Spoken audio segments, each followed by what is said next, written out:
আর mid day মিলে যোগীজি ফলের রস খাওয়ায় বাচ্চাদের, 1 গ্লাস দুধ খাওয়ায়, গোটা আপেল নেয়।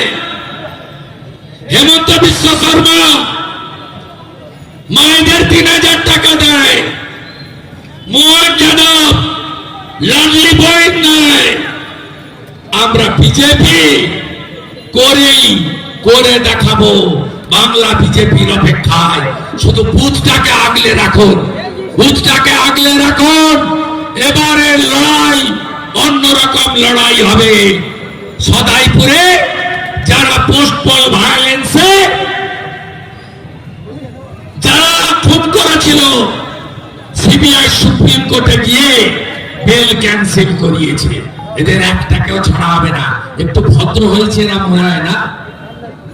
বোলপুরের সভা যখন লোকজন এলো বাধা দেয়নি। যখন ফিরছে আমাকে শ্যামাদা বলছিল যে ফেরার সময় মঙ্গলকোট লাভপুর নানুরের গাড়িগুলো ভাঙতে পারে।